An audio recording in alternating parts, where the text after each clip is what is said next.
Good morning, students and my dear friends. I'm Dr. Shalini Shukla, and today is 8th of December 2022, Thursday. Before starting the discussion, if you want lecture PDF, you can join me on Telegram channel. You can also follow me on other social media platforms. और इसी Telegram channel पर आपको Economic Times, Mints और Business Standard की news headline की एक separate PDF भी मिल जाएगी. तो स्टार्ट करते हैं आज का discussion. Motivation of the day is optimism is a happiness magnet. If you stay positive, good things and good people will be drawn to you. और आज के मिंट पेपर की ये अप्रॉक्सीमेटली 16 न्यूज़ हेडलाइंस हैं और बिजनेस स्टैंडर्ड में हम approximately 9 news articles cover करेंगे. और आज की बिजनेस स्टैंडर्ड में जो मैक्सिमम न्यूज़ हैं वो आरबीआई के रीसेंट रेपो रेट इंक्रीज़ के बारे में है. तो हम सबको कैटेगराइज करके ग्रुप में डिस्कस करेंगे in order to have the better understanding.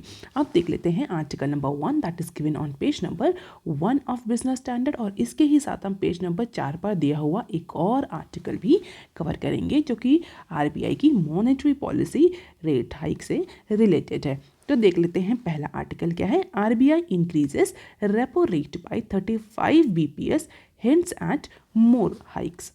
Wednesday को 6 मेंबर मॉनेटरी पॉलिसी कमेटी हुई आरबीआई के, जिसको हम शॉर्ट फॉर्म में एमपीसी भी बोलते हैं. और यूनानिमसली एमपीसी ने डिसीजन लिया पॉलिसी रेट को इंक्रीज करने का बाय 35 बेसिस पॉइंट. इससे पहले हम बिजनेस स्टैंडर्ड का पोल भी डिस्कस कर चुके हैं जहां पर एक्सपर्ट्स ने ये बोला था कि अप्रॉक्सीमेटली 30 to 35% का increase reserve Bank of India या एमपीसी कर सकती है पॉलिसी रेट में. और उसी के according reserve Bank of India ने कल एमपीसी मीटिंग में 35 बेसिस पॉइंट से पॉलिसी रेपो रेट को इंक्रीज कर दिया. अब जो करंट पॉलिसी रेपो रेट है इंडिया में दैट इज अप्रॉक्सीमेटली 6.25%. तो current repo rate is 6.25% and this is one of the highest level since 2019 फरवरी 2019 से लेकर के अभी तक का ये सबसे हाईएस्ट रेपो रेट है.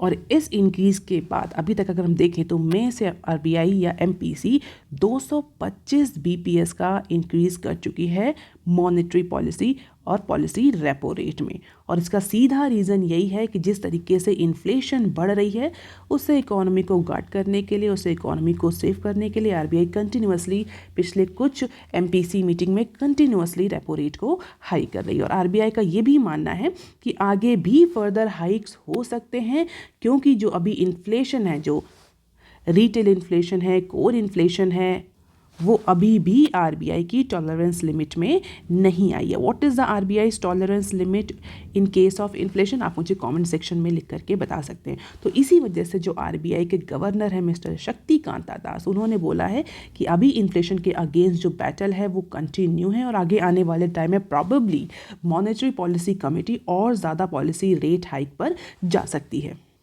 क्योंकि आरबीआई के गवर्नर के अकॉर्डिंग अगर कोर इन्फ्लेशन को देखें और रीसेंट डेटा को देखें तो कोर इन्फ्लेशन जो है वो थोड़ी सी स्टिकी है, एलिवेटेड है, जिसकी वजह से अभी भी ये कहा जा सकता है कि जो पॉलिसी रेट हाइक पास्ट में हुए हैं उनका बहुत ज़्यादा इम्पैक्ट हमें इन्फ्लेशन पर देखने को नहीं मिल रहा है. And this is the policy trajectory. Jan 1, 2019 में अप्रॉक्सीमेटली 6.5% का रेपो रेट था, पॉलिसी रेपो रेट था, जो रिसेंटली कंसिक्यूटिव क्वार्टर्स में डिक्रीज़ हुआ है. और अब जाकर के दिसंबर 7, 2022 में ये 6.25% तक पहुंच गया. हालांकि अभी Jan 1, 2019 के इक्वल लेवल पर अभी भी नहीं आया, बट फरवरी से अगर हम देखें तो it is one of the highest policy repo rate that India is having. And this is all about the core CPI, core inflation. तो हम देख सकते हैं this orange line indicates the CPI, blue line indicates the core CPI inflation. और दोनों ही RBI की जो tolerance limit है उससे ऊपर है, 6.77 और 6.45, जिसकी वजह से शायद इस बार भी आरबीआई ने और मॉनेटरी पॉलिसी कमेटी ने अप्रॉक्सीमेटली 35 बेसिस पॉइंट का इंक्रीज़ किया है रेपो रेट में.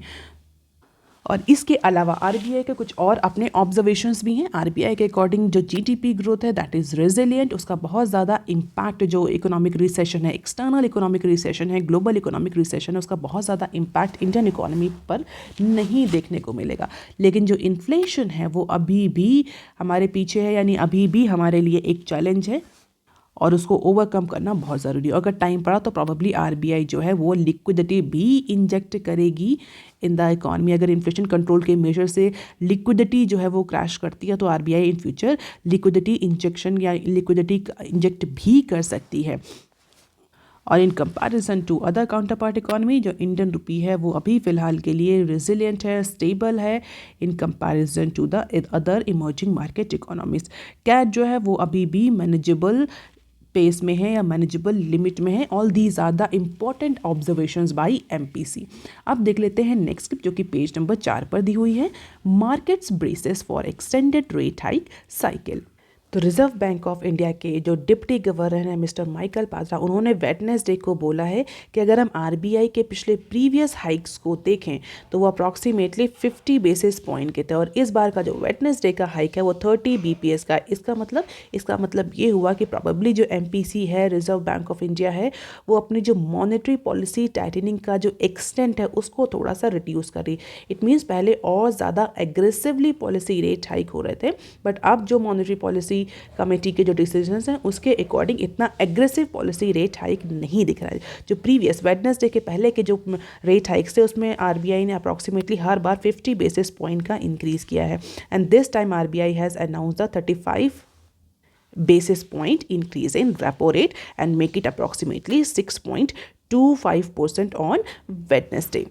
और प्रॉबेबली जो बॉन्ड मार्केट है, फाइनेंशियल मार्केट है इंडिया में, दैट इज़ नाउ बिलीविंग कि जो पॉलिसी रेट टाइटनिंग की प्रोसेस है वो अभी कंटिन्यू रहेगी, बट हो सकता है उतने एग्रेसिव फॉर्मेट में उतना स्टीप रेट हाइक देखने को ना मिले। तो माइकल पात्रा के अकॉर्डिंग जो मार्केट है that has braces the extended rate hike cycle. जो चाहे बॉन्ड मार्केट हो या अदर फाइनेंशियल मार्केट्स हो, markets have adjusted themselves according to the RBI's approach towards the inflation.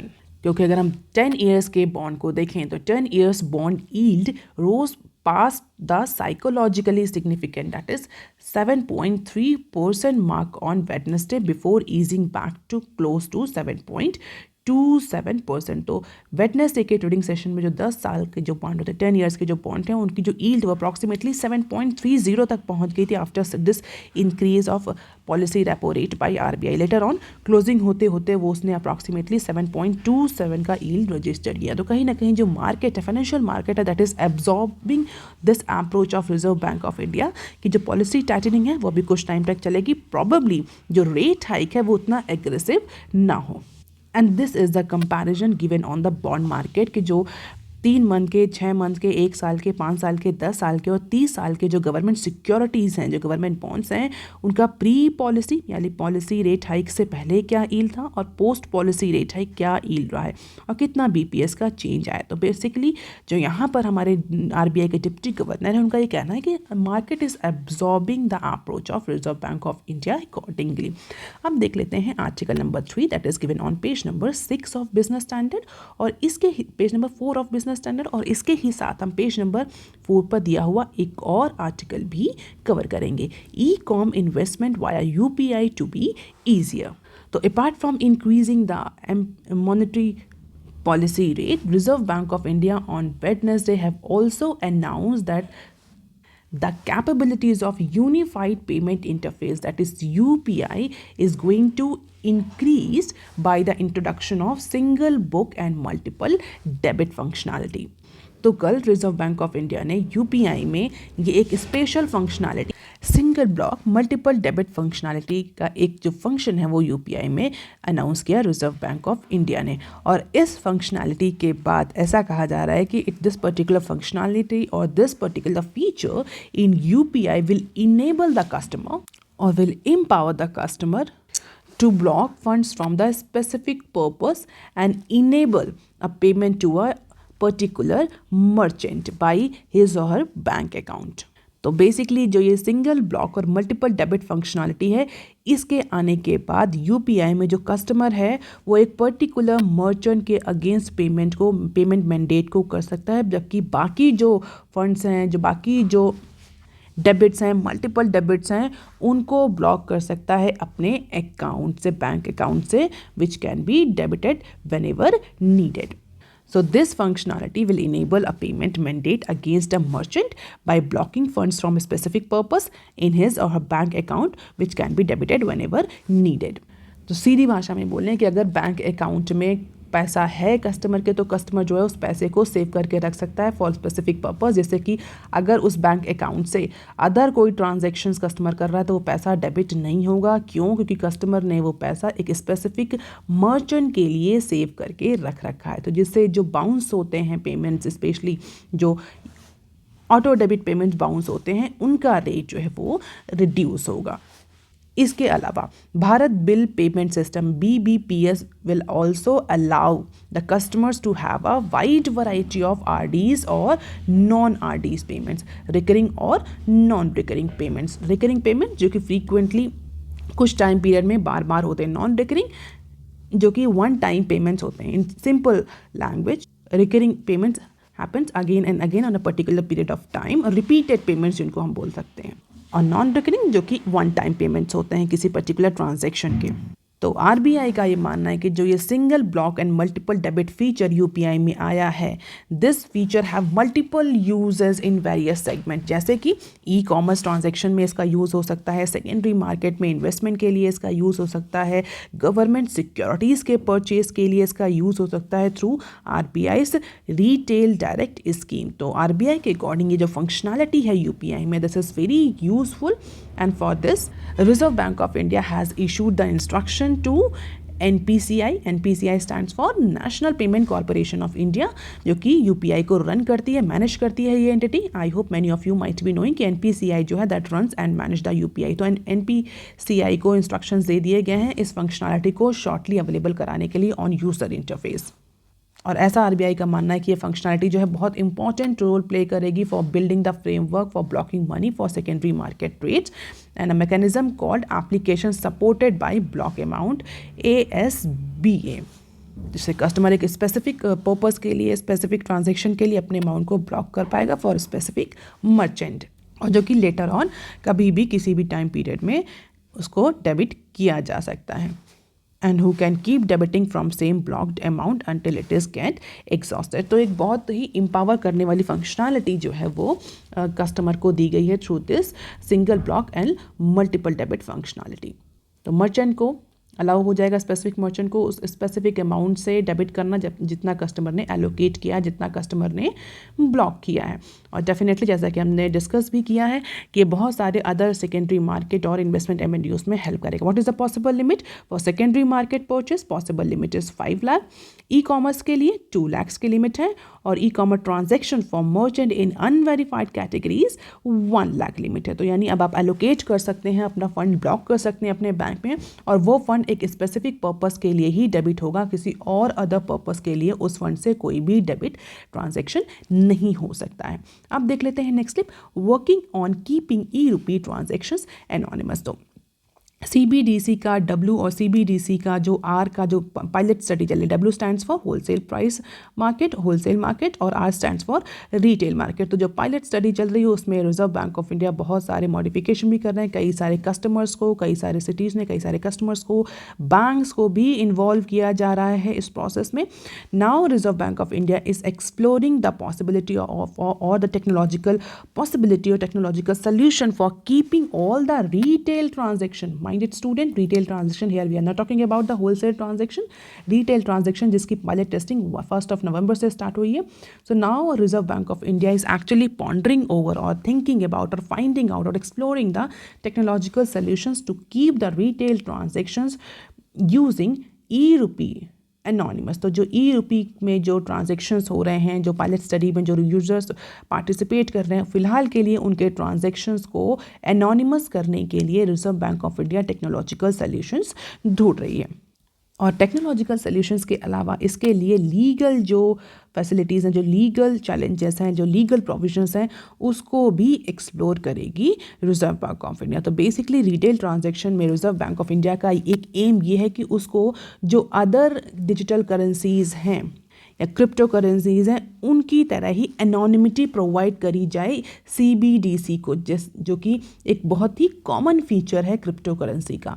और अगर ई-रुपी में या CBDC में एनोनिमिटी नहीं प्रोवाइड करेगी रिजर्व बैंक ऑफ इंडिया, तो प्रॉबेबली CBDC को जो लॉन्च करने का पर्पस है वो अचीव नहीं होगा, और जो इन्वेस्टमेंट है इंडिया में क्रिप्टो करेंसी में वो कंटिन्यू रहेगा, क्योंकि क्रिप्टो करेंसी का जो सबसे इंपॉर्टेंट फीचर है दैट इज़ एनोनिमिटी। और इसी एनोनिमिटी की वजह से बहुत ज़्यादा इन्वेस्टमेंट, हिडन इन्वेस्टमेंट हमें देखने को मिलता है क्रिप्टो करेंसी में।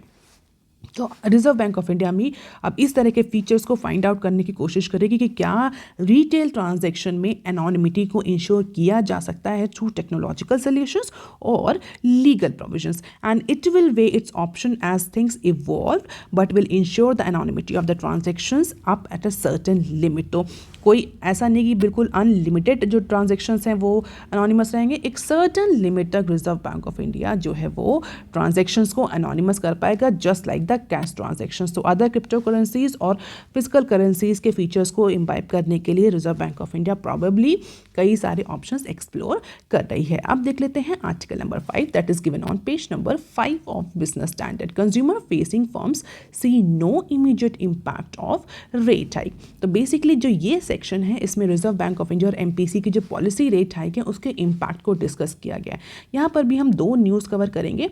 दोनों न्यूज़ में हम ये देखेंगे जो कंज्यूमर मार्केट है, कंज्यूमर ड्यूरेबल मार्केट है, कंज्यूमर फेसिंग फर्म्स हैं, उन पर इस पॉलिसी रेट हाइक का क्या इंक्रीज होगा, और इसके अलावा जो क्रेडिट ग्रोथ रेट है उस पर क्या इम्पैक्ट पड़ेगा। ये दोनों ही न्यूज़ पेज नंबर 5 पर दी हुई हैं। तो देख लेते हैं पहली news. Recently reserve Bank of India ने जो रेपो रेट हाइक अनाउंस किया है उसका इम्पैक्ट, जो एक्सपर्ट्स हैं वो कह रहे हैं उसका इमीडिएट इम्पैक्ट जो कंज्यूमर फेसिंग सेक्टर्स हैं, कंज्यूमर फेसिंग सेक्टर कौन कौन से, ऑटोमोबाइल्स और कंज्यूमर ड्यूरेबल्स, तो उसका बहुत ज़्यादा इमीडिएट इम्पैक्ट हमें कंज्यूमर फेसिंग सेक्टर्स पर देखने को नहीं मिलेगा। हालांकि मीडियम टू लॉन्ग टर्म, अगर अभी शॉर्ट टर्म में तो इम्पैक्ट नहीं है, लेकिन मीडियम टू लॉन्ग टर्म यानी 1 साल से 5 साल के ड्यूरेशन में देखें तो definitely this particular revision of policy rate hike will hit the demand. और ये किसने कहा है? According to the top executive at some of these firms. तो basically in consumer facing firms के जो कई सारी कंपनीज हैं उनके टॉप एग्जीक्यूटिव क्या मानना है कि जो इमीडिएट इम्पैक्ट तो फिलहाल नहीं है, यस, लेकिन लॉन्ग टर्म में this particular policy rate hike में एडवर्सली इम्पैक्ट द डिमांड। क्यों? क्योंकि जो हायर रिटेल लोन्स रेट हो जाएंगे because of this policy rate hike, उसका इम्पैक्ट हमें डिमांड पर क्लियरली विजिबल होगा। पॉलिसी रेट हाइक हो रहा है तो डेफिनेटली जो लोन है, जो लेंडिंग रेट है, इंटरेस्ट रेट है वो इंक्रीज करेगा तो डेफिनेटली जो ऑटोमोबाइल और कंज्यूमर ड्यूरेबल्स में सेगमेंट में जो डिमांड है वो भी इम्पैक्ट करेगी as per the top executive of these firms. क्यों? क्योंकि अगर हम ऑटोमोबाइल सेक्टर को देखें इंडिया में तो ऑटोमोबाइल सेक्टर का अप्रॉक्सीमेटली 78% कार्स जो खरीदी जाती हैं इंडिया में वो क्रेडिट पर खरीदी जाती हैं, और क्रेडिट इंटरेस्ट रेट हाई होगा, लोन महंगा हो तो डेफिनेटली डिमांड तो इम्पैक्ट करेगी ही करेगी। हालांकि कहीं ना कहीं एग्जीक्यूटिव एक्सेप्ट भी कर रहे हैं इस चीज़ को कि जिस तरीके से ओवरऑल इकोनॉमिक सिनेरियो चल रहा है, RBI का जो अप्रोच है पॉलिसी रेट हाइक को लेकर के that is quite logical and balance, और क्वांटम को भी लेकर भी एक्सेप्टेंस है कि 35 बेसिस पॉइंट का जो इंक्रीज़ किया है दैट इज़ डिज़ायरेबल और बैलेंस्ड इंक्रीज़ है, ऐसा नहीं कि बहुत एग्रेसिव रेट हाइक है। और अगर रीसेंट हम ऑटोमोबाइल सेक्टर को देखें तो by the end of November 2022 India की जो पैसेंजर व्हीकल मार्केट है उसने अप्रॉक्सीमेटली 7,50,000 यूनिट्स का बैकलॉग रजिस्टर किया है। It is not selling, it is backlog. और लास्ट 6 मंथ में अप्रॉक्सीमेटली 3 लाख जो हैं वो ऑटोमोबाइल या पैसेंजर व्हीकल जो हैं वो मार्केट में सेल आउट हुए हैं। तो डेफिनेटली शॉर्ट टर्म में कोई बहुत ज़्यादा इम्पैक्ट नहीं दिखेगा। And this is the performance of BSE FMCG and BSE auto, जिसको हम कंज्यूमर फेसिंग फर्म्स भी बोलते हैं, उनके स्टॉक्स हैं। आप देख सकते हैं कि थोड़ा सा हमें फॉल देखने को मिला है रीसेंट टाइम में, और हालांकि RBI का जो पॉलिसी रेट हाइक है उसका इम्पैक्ट बहुत ज़्यादा विजिबल नहीं है। अब देख लेते हैं next clip. Rising repo rate base effect में मॉडरेट क्रेडिट ग्रोथ। अब ये बात आती है कि जिस तरीके से इंडिया में recently credit growth rate increase हुआ है, जबकि जो बैंक्स हैं, जो हम बात करें PSUs हों चाहे प्राइवेट सेक्टर बैंक्स हो, they were not able to satisfy this credit growth rate demand, क्योंकि इतनी ज़्यादा क्रेडिट ग्रोथ रेट थी जिसकी वजह से जो बैंक्स हैं उनके पास कैपिटल अवेलेबल ही नहीं था, जो डिपॉजिट रेट थे वो उतने सफिशिएंट नहीं थे कि इस क्रेडिट ग्रोथ रेट को सैटिस्फाई किया जा सके, सेटिस्फाई किया जा सके, फुल अप किया जा सके, और इसीलिए मार्केट में लिक्विडिटी क्रंच की सिचुएशन बनी थी और जिसका इम्पैक्ट हमें GDP या इकोनॉमिक ग्रोथ पर क्लियरली विजिबल हो रहा था। तो इस न्यूज़ के अकॉर्डिंग ये कहना है कि even as the economic upturn में keep the demand for the robust loan in the next year quarter, मतलब जितनी भी जो इकोनॉमिक सिचुएशन है और जो पॉलिसी रेट हाइक हैं ये भले ही इकोनॉमी को इम्पैक्ट कर रही हैं, लेकिन जो क्रेडिट ग्रोथ रेट है, जो लोन्स की जो डिमांड है वो आगे आने वाले कुछ नेक्स्ट क्वार्टर तक कंटिन्यू रहेगी। It means credit growth rate पर बहुत ज़्यादा इम्पैक्ट हमें विजिबल नहीं होगा because of this increase of policy repo rate और अदर इकोनॉमिक सिचुएशन। हालांकि because of multiple rate hikes and the base effect the moderate credit growth rate में be achieve in medium term, यानी आगे आने वाले next year में probably जो credit growth rate है वो थोड़ा सा मॉडरेट हो जाए। और उसका रीज़न सिर्फ इतना होगा कि RBI जो है, MPC जो है वो कंटिन्यूसली पॉलिसी रेट हाइक करेगी, जिसकी वजह से इंटरेस्ट रेट हाइक बहुत ज़्यादा होगा और जो बेस इफेक्ट इम्पैक्ट करेगा क्रेडिट ग्रोथ रेट को, जिसकी वजह से मीडियम टर्म में हमें क्रेडिट ग्रोथ रेट में कुछ इम्पैक्ट देखने को मिलेगा because of this increasing repo rate and base effect. हालांकि शॉर्ट टर्म में या अभी आने वाले कुछ क्वार्टर्स में जो क्रेडिट ग्रोथ रेट है उस पर बहुत ज़्यादा इम्पैक्ट पड़ने वाला नहीं है, वो जिस सीक्वेंस में या जिस पेस में इंक्रीज हो रही है वो उसी पेस में इंक्रीज होगी। And this is the bank credit growth trajectory. अगर हम देखें, this blue line indicates October 2021, this orange bar indicates October 2022, और हम देख सकते हैं ईयर ऑन ईयर बेसिस पर कितना परसेंटेज चेंज आया इंडस्ट्री में, सर्विस में, रिटेल में, एग्रीकल्चर में और ग्रॉस क्रेडिट में। और हम क्लियरली देख पा रहे हैं कि हर सेगमेंट में, हर सेक्टर में जो क्रेडिट ग्रोथ रेट है वो इंक्रीज हो रहा है। तो प्रॉबेबली जो एक्सपर्ट्स हैं उनका भी ये मानना है कि अभी आने वाले कुछ क्वार्टर्स तक ये जो क्रेडिट ग्रोथ रेट है ये कंटिन्यू रहेगी। अब बेसिकली इसमें थोड़ा सा टेक्निकलिटीज़ ये होंगी, कैसे एक बेसिस पॉइंट का इंक्रीज़ होने पर कितने कंज्यूमर्स को फ़र्क पड़ता है, किस किस सेगमेंट में फ़र्क पड़ता है, किस तरीके से जो लोन है इंडिया में वो बेंचमार्क हैं against the external benchmark lending rate, तो इसी वजह से क्यों इतना इम्पैक्ट डीले हो रहा है।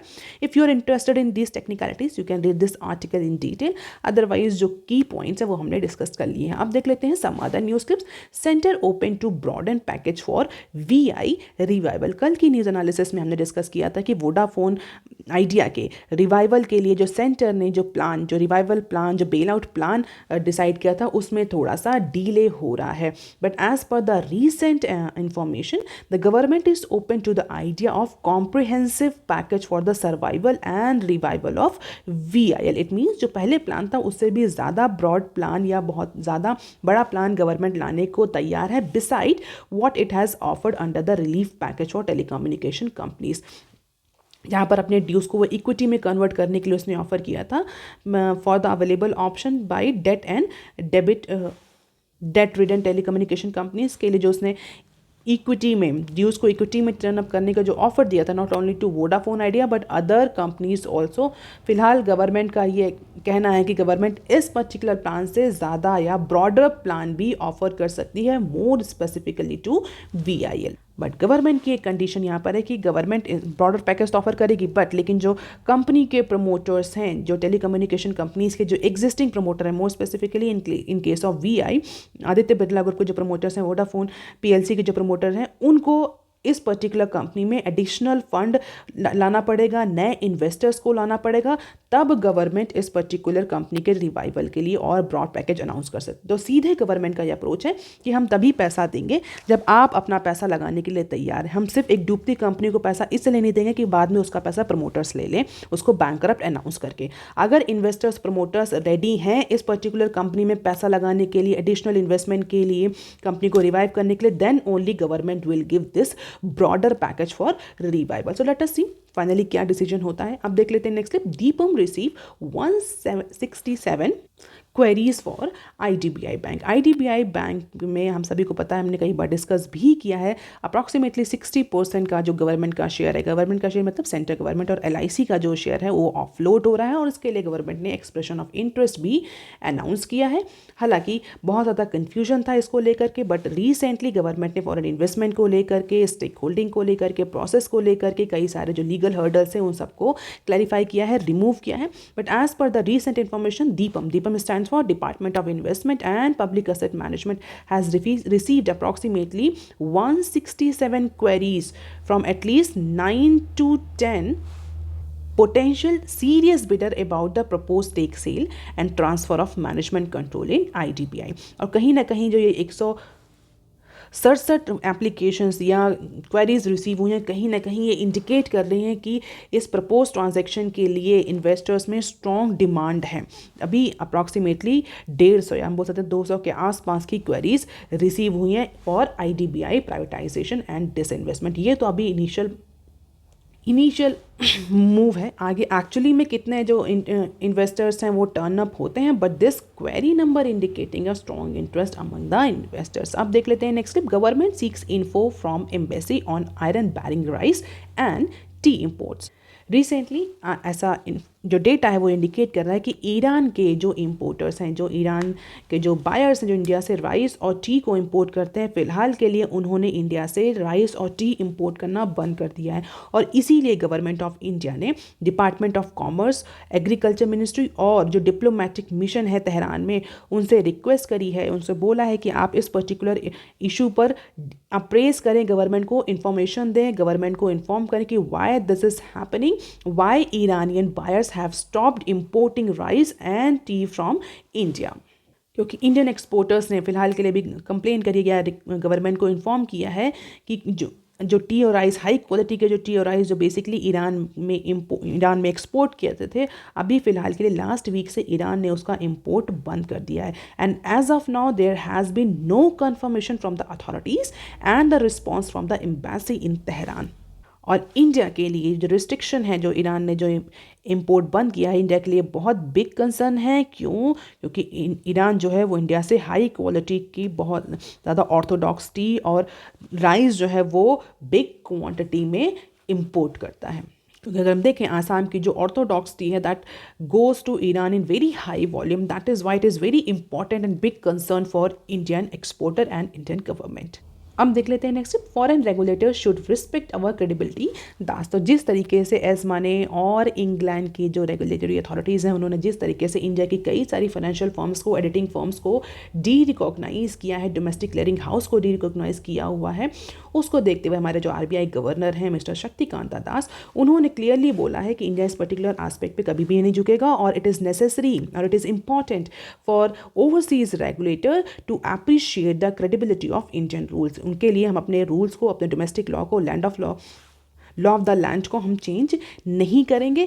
अगर ओवरसीज़ रेगुलेटर इंडिया में बिजनेस, अगर ओवरसीज़ कंपनीज इंडिया में बिजनेस करना चाहती हैं तो उन्हें इंडिया के रूल्स को फॉलो करना पड़ेगा, और जो रेगुलेटर्स हैं वहाँ के, उन्हें भी इंडिया के जो रूल्स हैं, इंडियन रूल्स हैं, लॉ ऑफ द लैंड है, उसकी क्रेडिबिलिटी को अप्रिशिएट करना पड़ेगा। Because we already follow all sort of international standard, our market infrastructure is very robust, और हम किसी भी तरह का अनड्यू इंटरफेरेंस नहीं चाहेंगे किसी भी ओवरसीज रेगुलेटर से on this issue, and they should abide our credibility. ऐसा स्ट्रॉन्ग स्टेटमेंट दिया है हमारे आरबीआई के गवर्नर ने। So that is all for today students. If you want lecture PDF, you can join me on Telegram channel. You can also follow me on other social media platforms. If you have any query and suggestion, you can write on comment section below. Please like, share and subscribe. Thank you. Have a nice day.